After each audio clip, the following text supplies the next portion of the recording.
श्यामा श्याम समस्त हित परिकर निज परिकर। श्री धाम वृंदावन अपार करुणामय है। ये जो श्लोक वर्णन होगा इसमें सावधानी से सुनना है।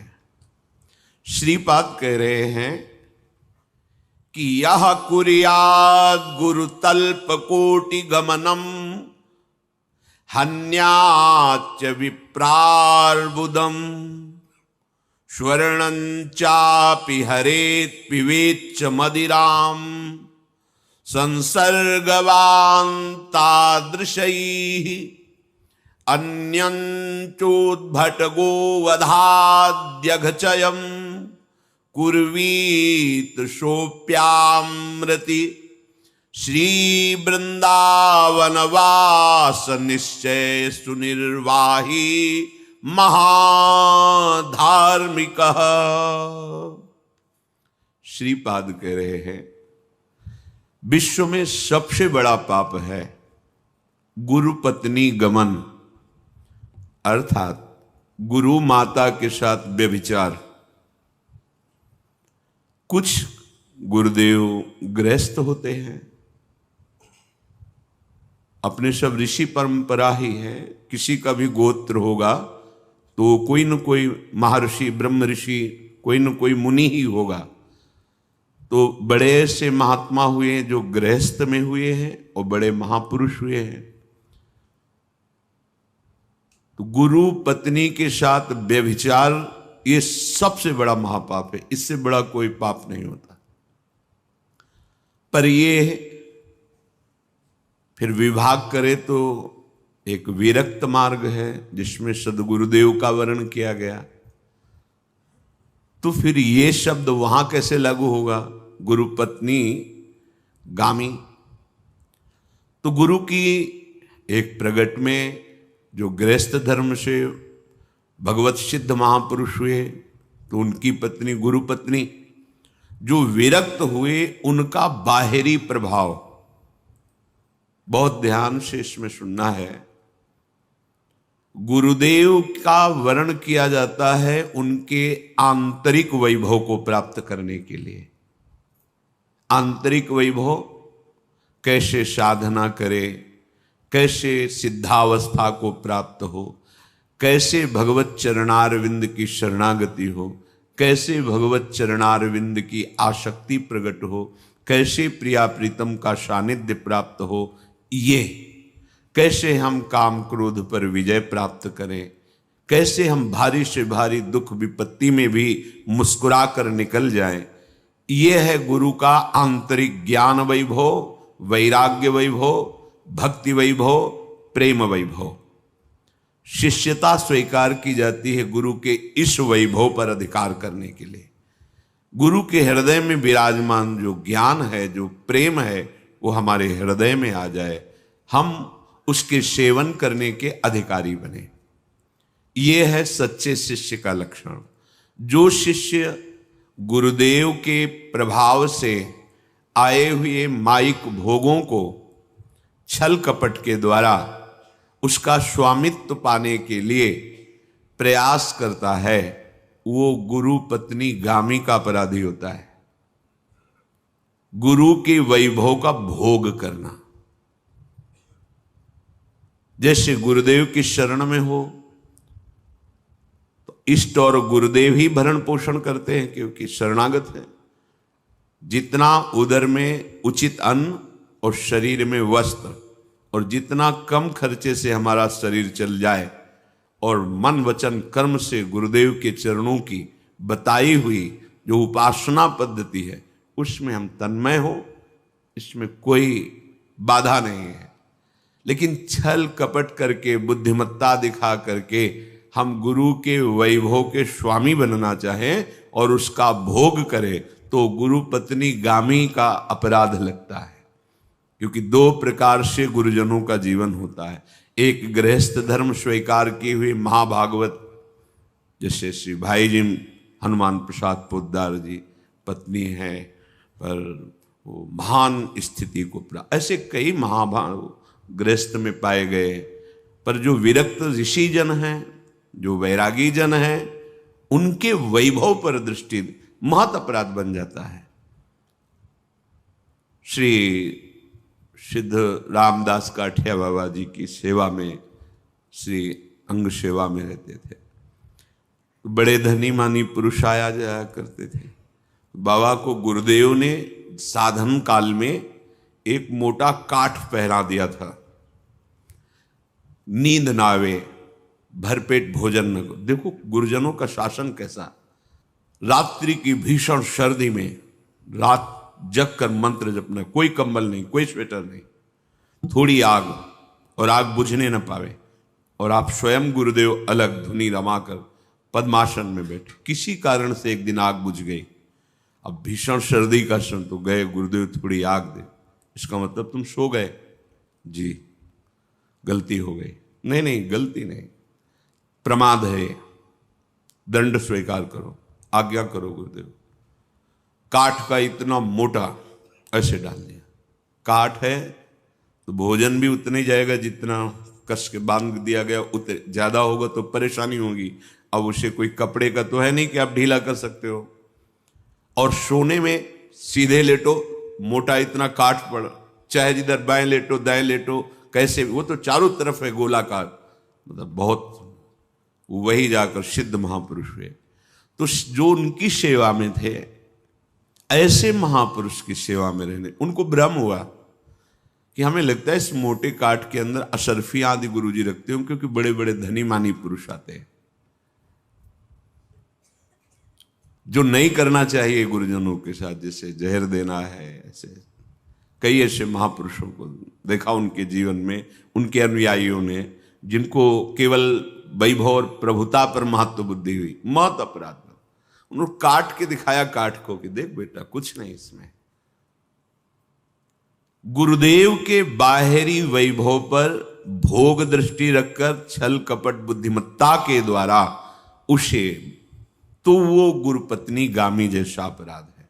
श्रीपाद कह रहे हैं, ये देखो, इसीलिए पहले का सावधान होकर सुनना, आपसे ऐसा अपराध बन गया है, इसका कोई काट नहीं है, जैसे गुरुद्रोह का कोई काट नहीं है। कबीरा हरि के रूठते गुरु की शरणे जाए, और कह कबीर गुरु रूठते हरि नहीं होए सहाय। कबीरदास जी कहते हैं यदि हरि रूठ जाए तो कोई ज्यादा परेशानी की बात नहीं, गुरु के चरणों का दृढ़ आश्रय बनाए रखना, हरि प्रसन्न हो जाएंगे। अगर गुरु रूठ गए और आप सोचे कि मैं भजन हरि का करके, तो नहीं, फिर बात बनने वाली नहीं। गुरु पत्नी गामी हो, हन्याच्य विप्रारबुदम, करोड़ों ब्राह्मणों की हत्या किए हो, ये महत पापों में आते। ब्रह्म हत्या ये महत पापों में आती है।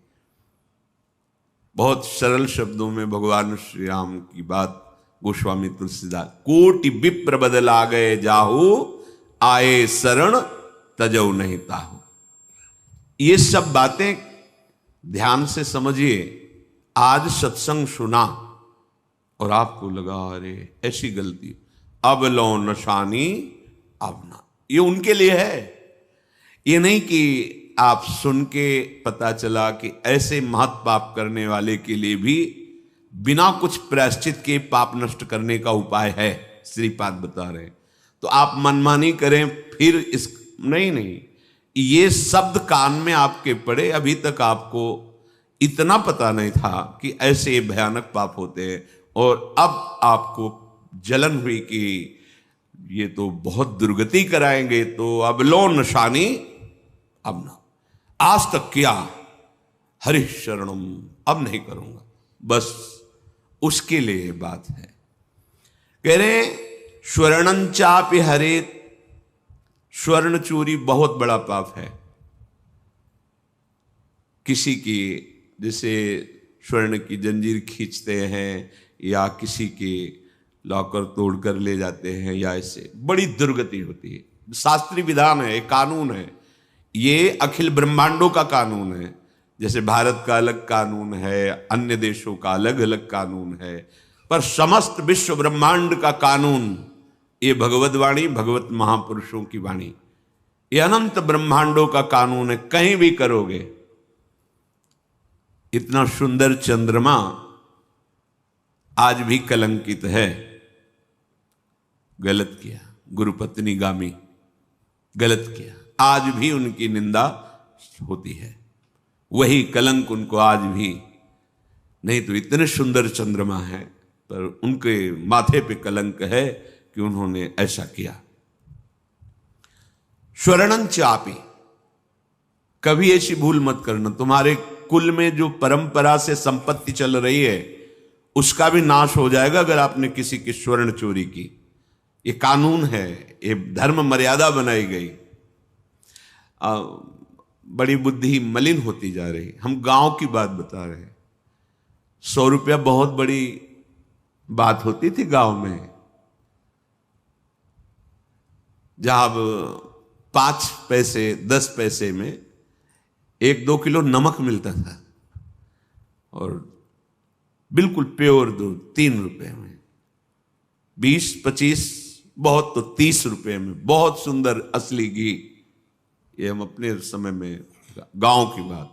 100 रुपये आ गए किसी अनाज बेचने वाले में, उसमें 10 रुपया ज्यादा हो गए, गिने गए तो 110 रुपया। तुरंत पहले जाओ, पूरा रुपया लेके उन्हें दिखाओ कि 10 रुपये तुम्हारे ज्यादा है, ये लीजिए, फिर वापस आओ। बोलो कैसी ईमानदारी है। बड़ी मेहनत से कमाते हैं अन्न, बेचने गए 10 अगर ज्यादा आ गए तो हर्ष नहीं हुआ, वापस गए और दिखाया कि 110 है, ये 10 आप अपने। कितनी ईमानदारी, कितनी सच्चाई, जबकि हालत यह है कि 10 रुपया काफी उनके काम आ जाएंगे। नहीं, बुद्धि पवित्र। वो कोई सन्यासी नहीं है, कोई शास्त्रज्ञ नहीं है, ये ग्रामीण रीति नहीं, बेईमानी नहीं। आज हमारी दशा क्या है? अगर ऐसा कुछ हो जाए तो अच्छा लगेगा कि, और वो आके दोबारा के कि भैया कुछ ज्यादा हो गए थे क्या, गिन के दिया है तुमने, गिन के लिए नहीं, 1 पैसे ज्यादा नहीं। हमारी बुद्धि अधार्मिक अधर्म की तरफ बढ़ने वाली हो रही। स्वर्णं चापि हरेत, किसी की भी स्वर्ण चोरी नहीं। कोई भी किसी भी प्रकार से संपत्ति धन का जो अपहरण करता है, थोड़ी दिन आपको लगेगा, इसके बाद उसका पूरा सर्वनाश हो जाएगा। ये देखा है, पूरा सर्वनाश हो जाएगा। मनमानी आचरण करने वाला नष्ट हो जाता है, धर्म पूर्वक चलने वाला दीपक की तरह जलेगा, लेकिन कुल परंपरागत वो सुखी रहेगा। पिबेच्च मदिराम, कुछ लोगों को भ्रम है कि मदिरा पीने में किसी की हिंसा तो हम करते नहीं, जैसे मांस में है तो हिंसा होती है, पाप है। मदिरा को क्यों रोका जाता है? शास्त्रीय विधान है, ये घोर तमोगुणी राक्षसी प्रवृत्ति प्रकट करती है, आपके पुण्यों का नाश करती है, आपके स्वास्थ्य का नाश करती है, आपकी बुद्धि का नाश करती। कहीं किसी भी तरह से 1% भी ना लोक ना परलोक, कहीं भी यह हितकर नहीं है मदिरा। किसी को ऐसा अनुभव हुआ हो कि मदिरा पीकर मैं बहुत स्वस्थ हुआ, मेरी बुद्धि बहुत प्रवीण हुई, तो आप बताइए। और अखिल ब्रह्मांडों के कानून में इसका निषेध किया गया है। कुछ लोग उदाहरण देने लगते हैं कि आप मदिरा का निषेध करते हैं, लेकिन अल्कोहल तो औषधि में भी पड़ता है, होम्योपैथिक औषधि, अन्य औषधियों में पड़ता है। जहर भी तो है ना, उसको भी शोध कर औषधियों में डाला जाता है। बड़े बड़े दम आदि बीमारियों के जो ये धतूर है, कई तरह के ऐसे जहर हैं जिनसे बड़े बड़े रोगों के नाश करने की औषधि। आप ऐसे पाओगे मर जाओगे, लेकिन जब वैद्य शोध के देता है तो औषधि हो, वो पवित्र मानी जाती है। औषधि पवित्र मानी जाती है। आयुर्वेद शास्त्र है, उसके निर्माण की पद्धतियां हैं। अंगूर या महुआ, गांव में बड़ा वृक्ष होता है महुआ, ये बड़े पवित्र फल हैं, लेकिन जब इनका पद्धति से मदिरा बनाया जाता है तो वही घोर निषेध हो जाता है। ये भगवत समर्पित भी होते हैं फल, परम सात्विक माने जाते हैं, लेकिन परिणामतः जब उस पद्धति से बनाया जाता है और उसे मदिरा रूप दे दे तो वो फिर निकृष्ट और निषेध कर दिया जाता है। संपूर्ण सृष्टि भगवान ने बनाई है, उस सृष्टि में राक्षसी वृत्ति, यदि आप राक्षस हो तो हमारी बात ही नहीं सुनोगे, समझोगे नहीं। यदि आप मनुष्य हो और इसी जन्म में आप परम सुख परम आनंद प्राप्त करना चाहते हो तो मदिरा कसम खा के छोड़ दीजिए। ये ना तुम्हारे परिवार का हित करेगी, ना तुम्हारे स्वास्थ्य का, ना तुम्हारी बुद्धि का, ना परलोक का, कहीं भी इससे किसी का भी हित नहीं होता। केवल एक बुद्धि की विलासिता है कि हम थोड़ा गम मिटा लेंगे, शांत हो जाएंगे, मस्त हो जाएंगे। यहां वृंदावन में एक नाली छोटी सी थी, तो नांगने के समय ऐसे लग रहा था जैसे बहुत बड़ी दरिया को पार करने के लिए कोई विचार मग्न हो, तो आगे जाना पीछे, और लड़खड़ा के उसी नाली में आखिरकार गिर गए। तब पता चला कि वो मदिरा पिए हैं। फिर उनको उठा के पकड़ के, नहीं भाई, तुम्हारे स्वास्थ्य, तुम्हारी बुद्धि, तुम्हारी मर्यादा एक सब नष्ट कर देगी। ये आसुरी प्रवृत्ति है। अगर राक्षस हो तो हमारी कोई बात ही नहीं आपसे, यदि मनुष्य हो तो प्रार्थना है। हमारा शास्त्र कहता है मत पीना। इसके लिए नरक में जो वर्णन किया गया है, तो गला करके लोहा उसे पिलाया जाता है जो मनुष्य चतुर्वर्ण में प्रकट होकर मदिरा पान करता है। नहीं, ऐसा निषेध है, आप मत करें। इसमें तर्क वितर्क मत कीजिए। कुछ गुरुजनों की, शास्त्रों की बातें यथावत स्वीकार करनी। कई बार कहा है, जैसे प्याज लहसुन में कोई हिंसा नहीं है। जहां आलू प्रकट हो रही है, शकरकंद प्रकट हो रही है, बिल्कुल ठीक उसी पद्धति से ये प्याज लहसुन भी होते हैं, उसी खेतों में होते हैं, पर इनका प्रभाव तुम्हें पता नहीं। ये पुण्यनाशक और तमोगुण बढ़ाने वाला है, इसलिए निषेध कर दिया गया है।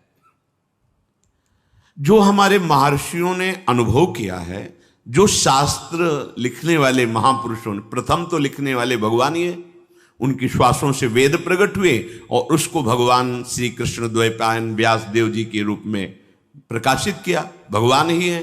तो जो कानून है उस पर यदि हम चलेंगे तो हमारा जीवन मंगल, कानून के विरोध में चलेंगे तो फिर हमारी हानि हो जाएगी।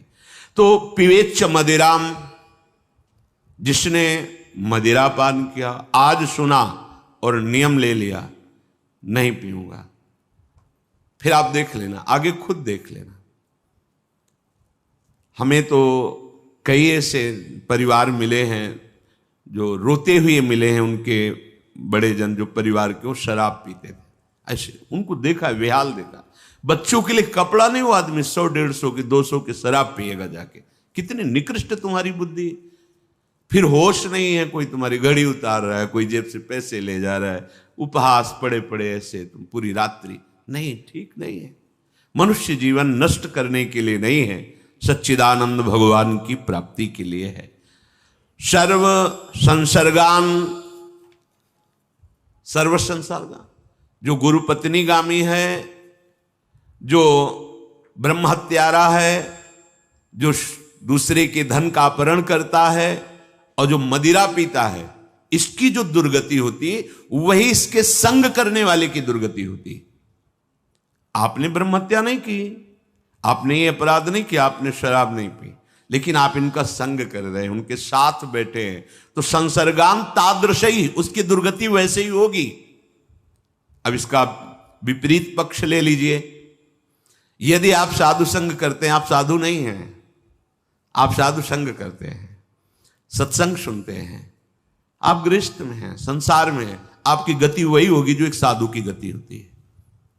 जैसे आप शराब नहीं पीते, व्यभिचार नहीं करते, धन चोरी नहीं करते, लेकिन ऐसे लोगों का संग करते हैं, तो आपकी तादृश ही संसर्गान, उस दोष के कारण आपकी दुर्गति होगी। हमने गांव में देखा है, जिससे कोई जुआ खेल रहे हैं तो 10 लोग खेल रहे हैं तो 20 लोग खड़े देख रहे हैं।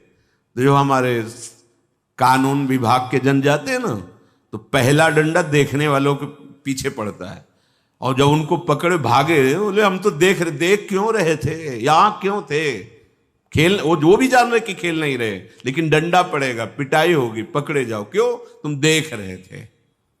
तुम्हारा मनुष्य जन परहित सरिस धर्म नहीं भाई। तो संसर्गान तादृशई, ऐसे लोगों का संग करने वाले की भी वही दुर्दशा होती है।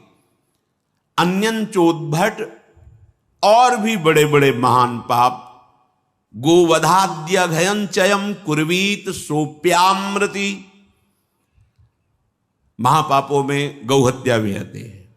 अगर कहीं ऐसे पाप हैं, अब आपने सत्संग सुना, वो आपको लगा कि अब कैसे तो मांस खाया, मदिरा पिया, बेविचार किया, ये सब गंदे काम हो गए, अब क्या करूं? तो श्रीपाद कह रहे हैं एक उपाय है केवल। जैसे कोई कह दे कि अब आप संयम नियम से रहो, भजन करो, शास्त्र सुना, नहीं होगा उससे। पापवंत कर सहज स्वभाव, भजन मोर ते भाव न काऊ। बातें चाहे बना लो, हृदय तुम्हारा मलिन हो गया है पापाचरण करते हुए, तो उपाय क्या है? क्या इसका निस्तार नहीं हो सकता? क्या वो निष्पाप नहीं हो सकता? उसका कल्याण नहीं हो सकता? बोले निश्चित निश्चित हो जाएगा कल्याण। भगवान ने भी कहा है अपिचित सुदुराचारो, भारी सांगो पांग पापाचरण करने वाला भी यदि मेरी शरण में आ जाए, अनन्य भाग, बस प्रभु के सिवा मेरा कोई कल्याण निस्तार नहीं कर सकता। हे नाथ, मैं आपकी शरण, प्रभु का आश्रय। यहां श्रीपाद करे श्री वृंदावनवास निश्चय सुनिर्वाही महाधार्मिक क्षिप्रम भवति धर्मात्मा। इसी अपिचित सुदुराचारु क्षिप्रम भवति धर्म, बहुत शीघ्र उसे मैं धर्मात्मा बना दूंगा, महात्मा बना दूंगा। संसार भले दृष्टि से देखे वही है जो पहले शराब पी, अब नहीं, अब नया जन्म हो गया, भगवान की शरणागति ले ली, अब वो महात्मा बन जाए। भगवान इसीलिए आदेश करते हैं कि उसे महात्मा मानो। अपिचित सुदुराचारो भजते माम अनन्य भाग, साधुरेव समंतव्य, मंतव्य मेरी आज्ञा है, अब मानो, क्योंकि मैं उसे महात्मा बनाऊंगा। करूं सद्यते साधु समाना। राष्ट्रपति ने माफ कर दिया, सब खत्म, सारी वकालत, सब जज का न्याय, सब एक तरफ रह गया। राष्ट्रपति ने कृपा करके माफ कर दिया, माफ हो गया। अखिल ब्रह्मांडों के स्वामी हैं हमारे प्रभु, उनका नाम रूप लीला धाम महासामर्थ्यशाली। श्रीपाद कह रहे यदि तुम मेरी बात मान जाओ, श्रीधाम वृंदावन का मृत्यु पर्यंत वास स्वीकार कर लो, तो मैं कहता हूं कि वो महाधार्मिक, वो महाधर्म से युक्त होकर भगवत प्राप्त हो जाएगा, कोई दंड नहीं भोगना पड़ेगा। ये महिमा धाम की, ऐसी ही महिमा धाम की है। विश्वास कीजिए, धाम की अपार महिमा है। एक बार एक बहुत बड़े ज्योतिषाचार्य जी, ज्योतिष विद्या कोई झूठी नहीं है, पर उसका सांगोपांग ज्ञान होना चाहिए। जन्म से ही मृत्यु तक का विधान पूरा लिख देते थे ज्योतिषाचार्य। कुंडली जिसे कहते हैं, वो जन्म के योग से लेकर मृत्यु तक का पूरी सीमा, ऐसे ऐसे ऐसे ऐसे, जैसे परीक्षित जी का देखो, जन्म से पूरी कुंडली। पहले ऐसा बहुत विद्वान, धर्मज्ञ, जितेंद्री और शास्त्र का सम्यक ज्ञान रखने वाले ज्योतिष का ऐसे, वो वृंदावन आए तो उनके एक मित्र साथ थे, आए तो उन्होंने कहा कि तुम तो बहुत बड़े ज्योतिषाचार्य हो, कोई चमत्कार बताओ, ऐसे विनोद में मित्रवत। तो उनकी ऐसे दृष्टि गई, तो एक आदमी उससे पूछा, सुनो पहली बार वृंदावन आए हो? कहा हाँ। किस समय? समय बता। ठीक है, बड़े भाग्यशाली हो, आगे बढ़ो। उसी समय से गणित लगाई और कहा कि ये कल 12 बजे तक मरेगा, इसको शाण एक वृंदावन का मारेगा, मरेगा, और परिणाम में भूत बनेगा, क्योंकि इसके आचरण ऐसे रहे। तो उनका परिणाम तो हम नहीं जानते, लेकिन हम कल 12 बजे तक रुकेंगे आपके साथ और इसी के पीछे रहेंगे, जहां ये रहेगा कल तक की ही तो बात। बोले पक्का 12 बजे तक के केस हो जाएगा, पीछे रहे। ऐसा ही हुआ। वो परिक्रमा करके दर्शन आदि के लिए ऐसे, तो साण ने जो मिट्टी बेची हुई थी, रज, उसके सींग पे लगी थी, ऐसे किया उसके पेट में घुसा, मर गया। जे ही मरा उसे आभास हुआ कि वो भगवत स्वरूप होकर अंतर्ध्यान, वो बड़े तपस्वी भी थे ज्योतिषाचार्य। तो बोले वाह वाह, बोले नहीं सब वाह वाह एक तरफ, इसकी तो दुर्गति होनी थी, प्रेत योनि प्राप्त होनी थी, ये तो मोक्ष को प्राप्त हो गया, ये तो भगवत स्वरूप हो गया, ये कैसे हुआ? मेरी बुद्धि मेरी ज्योतिष इस पे काम नहीं कर रही। यहां के रसिकों से मिले तो उन्होंने कहा कि वो एक तो वृंदावन का जीव है, वो भगवत स्वरूप, दूसरी बात उसके सींग पे जो रज लगी थी, अंतिम समय रज उसके शरीर, वो परम पद को प्राप्त, ये धाम है, धाम भगवत धाम है। पूज्य राधा बाबा जी ने कहा शास्त्र और महापुरुषों के सम्मत और अपनी अनुभूत बात कहता हूं कि वृंदावन की एक भी कण रज का यदि शरीर पे स्पर्श हो जाए तो मरने वाला श्री राधा माधव को प्राप्त होता है। पूज्य श्री राधा बाबा, और हमारी वाणियों में तो रज की महिमा भरी ही है। श्रीपाद कह रहे हैं यदि ऐसा भी महापापी हो और ये निश्चय कर ले कि अब मैं इसी धाम में मरूंगा, तो ये कुंडली में नहीं लिखा है, ऐसा निश्चय उसके प्रारब्ध को बदल देगा, बहुत बड़ा निश्चय। पर हिम्मत बनाए रखना, माया के तूफान आएंगे आपको हटाने के लिए, हिम्मत रखना। क्या हिम्मत रखना है? श्रीपाद श्लोक में कह रहे हैं, नेत्रे उत्पाटयत् सपदि स्त्री क्षणे लालसा चेत पादौ संचूर्णयत् शिलया चेद्वहि स्याद् यी आशा सद्यः प्राणास्त्यजतु बलभिर्नेतुमारभ्यते चेत् बद्ध्वा देहो बहिर्कपटा आशास्ति वृंदावने चेत्। यदि मेरे ये नेत्र वृंदावन में दोष दर्शन करेंगे, मैं अपने नेत्रों को फोड़ दूंगा। यदि कोई महापापी भी हो, आजीवन वृंदावन वास का नियम ले ले, तो श्रीपाद कह परम पद की प्राप्ति, कोई आश्चर्य नहीं। ये तो भगवान ने गीता जी में भी अपनी शरणागति के लिए कह दिया, अपिचित सुदुराचारो कोटि विप्र बदला गए जाहू आए शरण। बड़ी महिमा की बात कर दी, जो नर होए चराचर द्रोही। अब कौन सा अपराध बचा? जो नर होए चराचर द्रोही आवे सभय शरण तक मोही तज छल कपट मोह मद माना करो सद्य ते साधु समाना। बलिहार है इनकी कृपा की, इसी कृपा के बल से ही बात बनती है, नहीं तो अपने कलयुगी जीव हैं, एक क्षण में मन कहता है प्रभु अच्छे हैं, दूसरे क्षण में भोग अच्छे हैं, संसार अच्छे हैं। श्रीपाद कह रहे यदि मेरी आंखें वृंदावन में दोष दर्शन करेंगी तो मैं अपनी आंखों को बंद कर लूंगा, इनको नष्ट कर दूंगा। रसना कटो जो अन रटो निरखी अन फुटो नयन, फूट जाए ऐसे नेत्र जो वृंदावन में दोष दर्शन करें।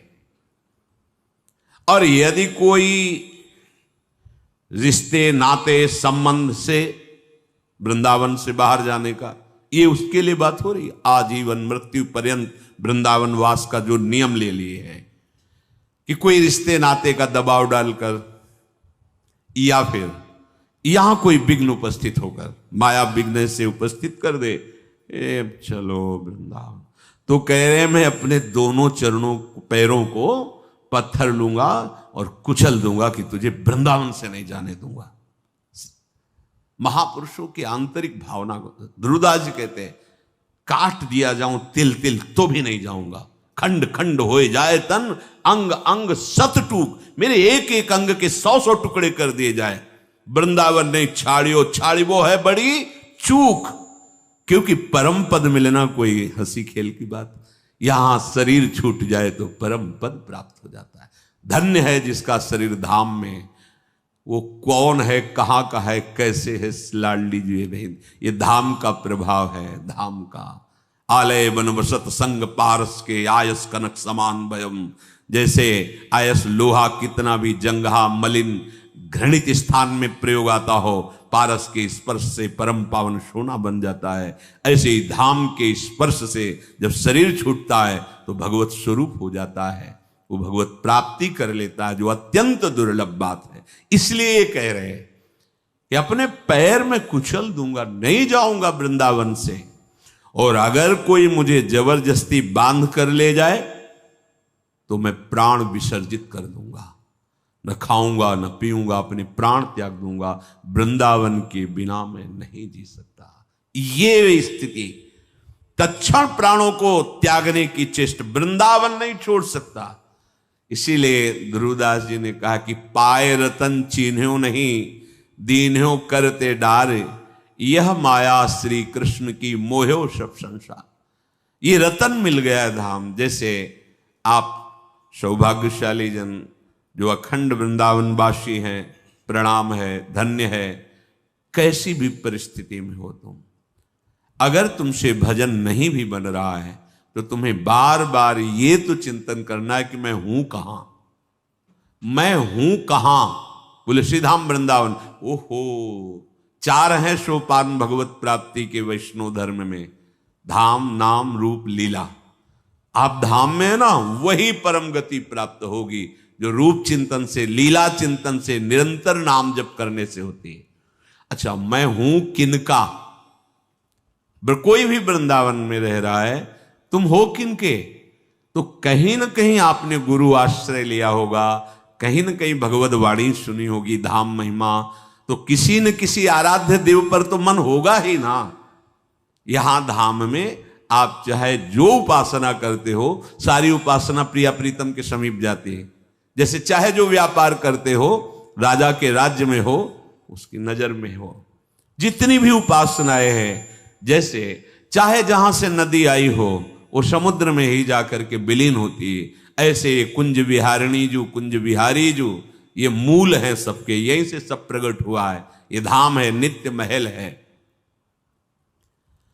श्रीपाद कह रहे हैं कि ऐसी अनन्य निष्ठा से वृंदावन धाम को स्वीकार करे तो चाहे जितना बड़ा पापी हो वो निश्चित भगवत प्राप्त हो जाएगा। बड़ा कठिन है निरंतर रूप में लगे रहना, बड़ा कठिन है निरंतर लीला चिंतन करना। नाम जब कोई साधारण नहीं है, तो ऐसे हंसी खेल में लोग विनोद में बोल देते हैं 24 घंटे चलता है। ये केवल ऐसे बोल देते हैं, होता नहीं इसलिए बोल देते हैं। नहीं, कोई नहीं बोल सकता कि 24 घंटे होता है, नहीं बोल सकता। अगर हो भी रहा है तो डर है कि अभी वो ऐसा नहीं हो रहा जैसा होना चाहिए। प्रायः महापुरुषों को देखा है भजन की ऐसी भूख कि कभी नहीं कह पाए कि मैं छक के भजन किया। प्रायः देखा है हर महापुरुष को इस बात पे ऐसे करते कि आप कृपा करो भजन बन जाए। ऐसी भजन की वृत्ति, रात दिन भजन में लगे हुए भी भजन की अतृप्ति का अनुभव, भजन में अधूरापन अनुभव। अभी वैसा भजन नहीं होता जैसा महापुरुषों का होता है। कब ऐसा होगा? रात दिन भजन, और रात दिन भजन में है फिर भी भजन की भूख है, और रात दिन विषय चिंतन हो रहा है फिर भी समाज में कहते हैं हम 24 घंटे भजन करते हैं। तो सोते कब हो तुम? अंदर से देखो तुम कितना झूठ बोल गए। 24 घंटे भजन, जिस दिन ऐसी बात आ जाएगी तो भजन करने वाला ही नहीं रह जाएगा। जिसका 24 घंटे भजन चलता है तो रोम रोम रग रग भगवदाकार हो जाता भैया, तो भजन करने वाला ही नहीं रहता। केवल भजन होता है, भजन करने वाला नहीं रहता। जैसे जब मिलता है तो खोजने वाला नहीं रहता, जब खोज रहती तो वो मिला नहीं, और जब वो मिला तो खोजने वाला नहीं रहता।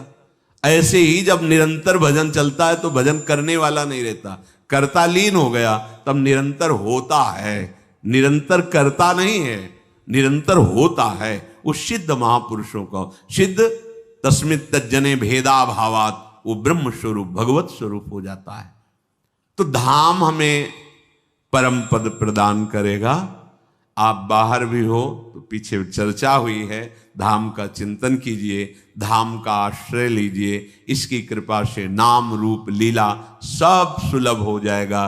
प्रिया प्रीतम धाम की गोद में खेलते हैं, धाम कृपा कर दे तो प्रिया प्रीतम हमारे हृदय रूपी निकुंज में विलास करने लगे, विहरण करने लगे।